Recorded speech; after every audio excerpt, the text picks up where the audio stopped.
Hi, my name's Ken Stewart. I'm going to talk with you about drinking coffee.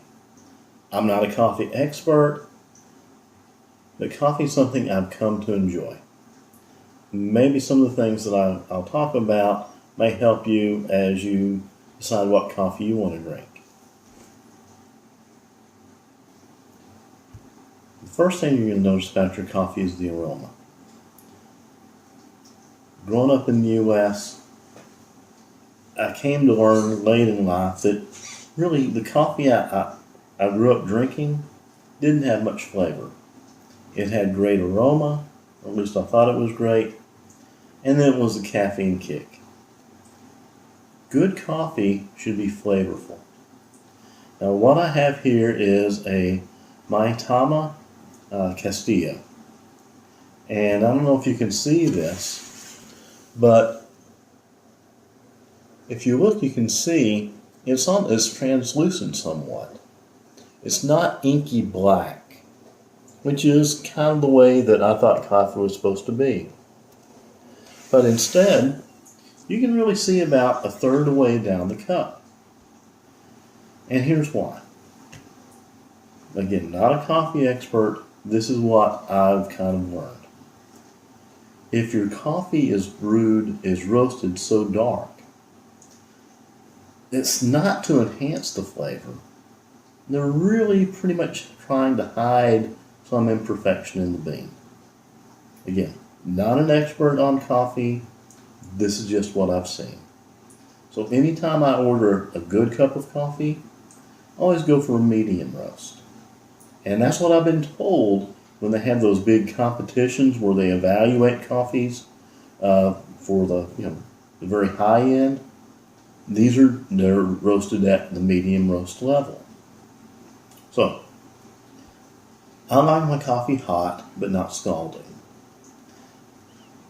I take my time, make the coffee, and enjoy the aroma. As coffee cools, the flavor will change. With good coffee, even the cold, when it gets cold, will still have a very pleasant taste. Good aroma, somewhat translucent, and the first sip. They say you really can't taste the full flavor of the coffee till the third sip. But on this, my initial thought is how much of my mouth is actually getting flavor. A good coffee should really fill your mouth from cheek to cheek with different taste sensations.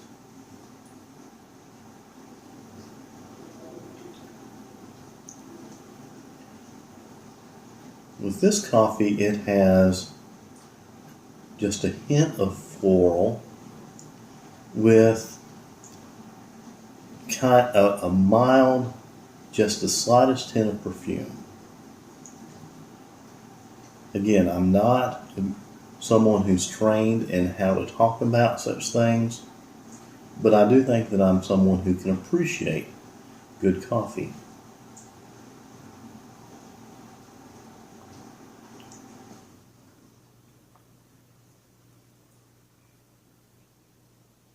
You can taste that very earthy, kind of rustic flavor. From the first sip, there's almost a hint of sweetness. This is just black coffee, but it's a kind of a fruitiness. And I've had different coffees that had hints of cherry or peach. This is just the slightest hint of maybe a honeyed melon.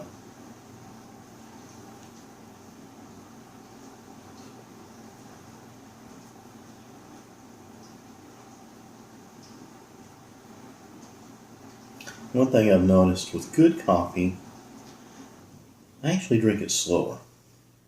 And as I've become more aware of how good coffee is supposed to taste, I actually drink less.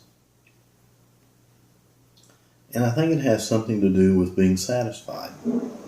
If you're drinking hot caffeine water that you have to cover up with sugar or milk or, heaven forbid, one of those flavorings, it really leaves you wanting something more.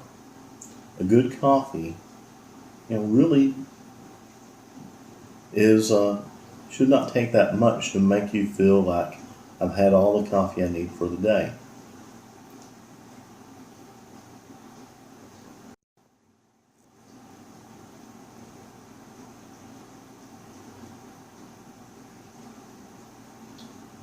And I can't help it when I take a sip, the range of flavors really just makes you want to stop and kind of enjoy those sensations as you drink.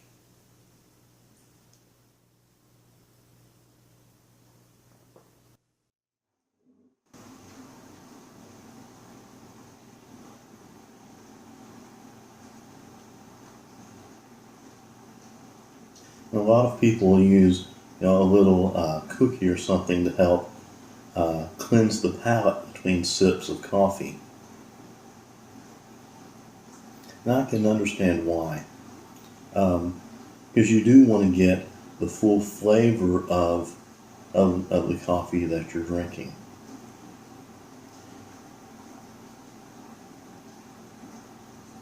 As the coffee kind of cools down, even since I've started speaking, the kind of the end flavor, I'm not going to call it an aftertaste because that has a very negative connotation, but the flavor at the back of the tongue as you're preparing to swallow, it's taken on a, how can I put this? It's kind of a warmth, oaky flavor.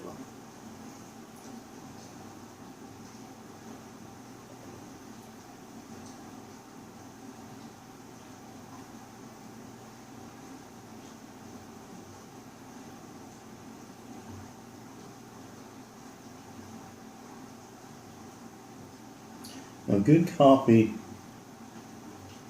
I understand some people like using milk, but if you have to put sugar or other flavorings in your coffee, what are you doing? I think you might be drinking the wrong coffee. Coffee should never taste burnt. I think that's more connected with over roasting.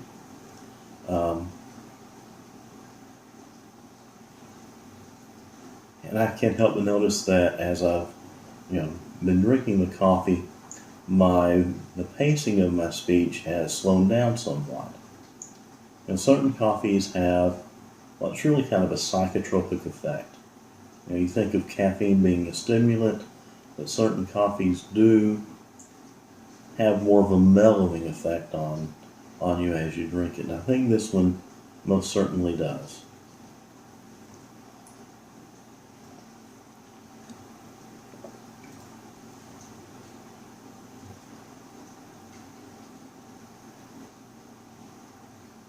Very warm, mellow, somewhat buttery flavor that ends with just a hint of oak.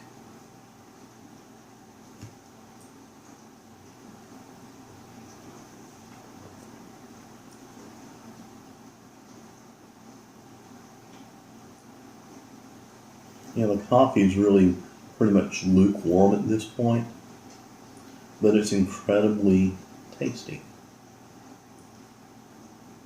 And I know there's a really bad connotation with lukewarm coffee. But for this, it is really quite pleasant. It's kind of like red wine.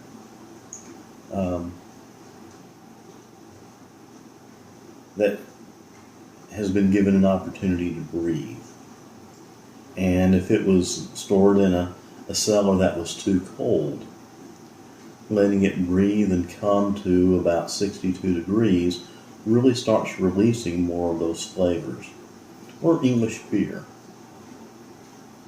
And you can sense some of the same with this coffee as it cools.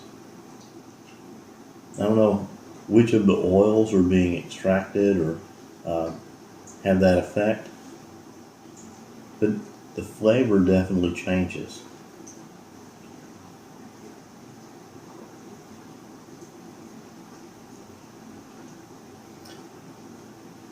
I think as it cools down, that buttery taste becomes more enhanced.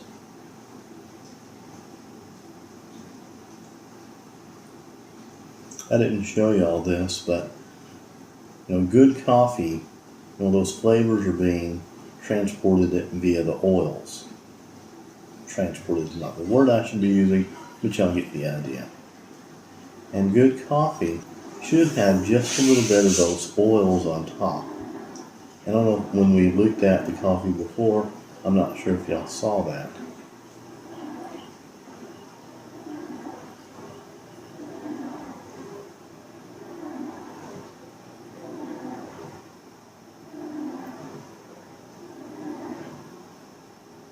It really is an amazing item.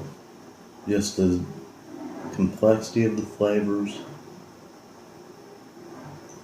how they work together.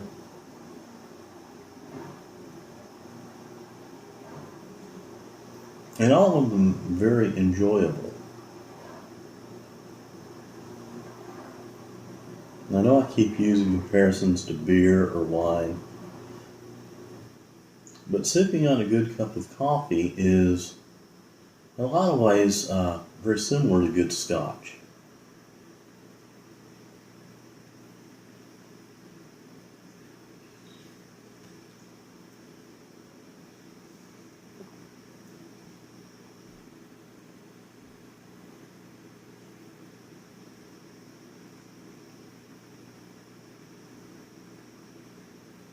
Yeah, the floral has pretty much dissipated now as we're at the coffee is at its coldest temperature, and it's become more oaky. But again, never bitter.